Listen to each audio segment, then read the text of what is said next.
সেদিন রাজশাহী গেলাম, বিমান থেকে নাইমা নওগাঁ বয়ানে যাব, তাড়াহুড়া, টাইম কম, ডিলে হয়েছে 2 ঘন্টা। বিমান থেকে নাইমা গাড়িতে উঠবো, ওলামায়ে কেরাম রেডি, আমাকে নিবে। একটা যুবক ছেলে দাঁড়াইয়া আঞ্জা করে দিছে আমার বুকের সাথে বুক লাগাবে। কি ও যুবক, কে তুমি, নাম কি? এই নাম। কি করো? রাজশাহী বিশ্ববিদ্যালয়ে পড়ি। কি পড়ো? ইসলামী স্টাডিজ নিয়ে লেখাপড়া করি। কি চাও? কয় হুজুর দয়া করে আমাকে মাফ করে দেন, আমি তোমারে চিনি না রে বাবা।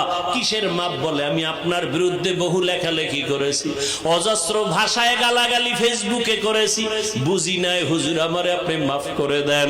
আমি বললাম ঢাকাতে মাদ্রাসায় যাইও, মাঝে মাঝে দেখা করো, নামাজ পড়িও। কয় না হুজুর, আপনি মুখ দিয়ে অন্তরে মাফ করে দিয়েছি। আমি বললাম ঠিক আছে যাও। কয় না, বলতে হবে। আমি বললাম ঠিক আছে, আল্লাহ মাফ করুক। বলে না, আল্লাহ মাফ করবে কিনা আমাকে বলেন। এইভাবে বলিয়া বলে একটু বুকটা মিলাইতে চাই। বললাম মিলাও। যুবকটারে বিদায় দিলাম। কার কথায় কখন হেদায়াত হবে জানা নাই। এ যুবক, কেন কার কথায় পড়িয়া তুমি একজন আলেমকে দূরে ভাবতেছো আর একজনকে কাছে ভাবতেছো? মরিয়া গেলে তোমার আপন বন্ধুটাও খবর নিবে না। তোমার বন্ধুটা মোবাইলের থেকে তোমার নাম্বারটা ডিলিট করে ফেলবে। কেমন বন্ধু? নাম্বারটা ডিলিট করে ফেলবে। কিন্তু একজন আলেমের যদি মোহাব্বত করিয়া যাও, ওই আলেমটা যতদিন মোনাজাত দিবে তোমারে দোয়া না করিয়া মোনাজাত দিবে না। পায়ে হাত রেখে বলি, রে যুবক, আমার নবীর আর কাদাইস না রে যুবক, দাড়িটা কাটিয়া নবীর কষ্ট দিস না রে ভাই। নামাজের আজানটা শুনিয়া মসজিদের দিকে আগাইয়া যা, মা বাবার দোয়া নিয়ে চলিস। এই চেয়ারে মা বাবার দোয়া ছাড়া বসতে পারি নাই রে যুবক। মা বাবার দোয়া ছাড়া পরীক্ষায় ভালো নাম্বার পাও নাই। মা বাবার দোয়া ছাড়া আজকে তুই টাকার মালিক হতে পারো নাই, বাড়ি গাড়ির মালিক হতে পারো নাই। আমার নবীর বিরোধিতা করিও না, সুন্নতের আমলটা ধরো। 5 বেলার নামাজ পড়ো, আলেম ওলামার দোয়া নিয়ে চলো।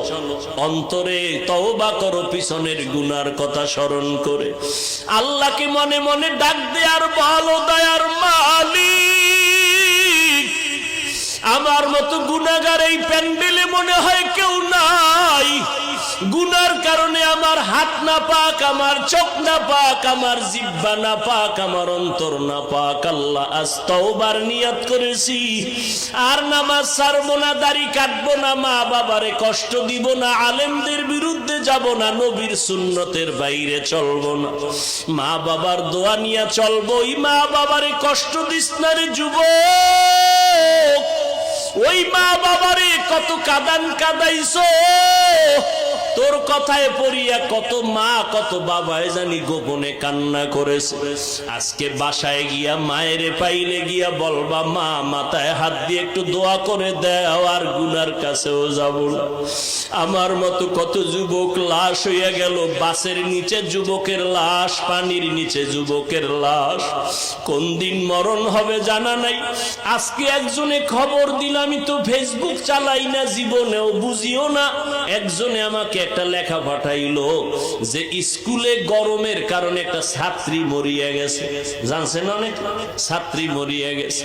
আমি আজকে গাড়িতে আসতে আসতে স্টেজের সময় আমার সাথীদের বললাম, ফেরাউনের যুগে আগুনের বৃষ্টি হয়েছে, বৃষ্টির মধ্যে শুধু আগুন। লূত আলাইহিস সালামের যুগে তার কওমের উপরে পাথরের বৃষ্টি হয়েছে। এত গরম কেন? কি পরিমাণ গুনাহ যে করি আমার আল্লাহ ছাড়া কেউ জানে না। মুহাম্মদের উম্মত যদি না হইতাম, বহু আগে মরিয়া যাইতাম।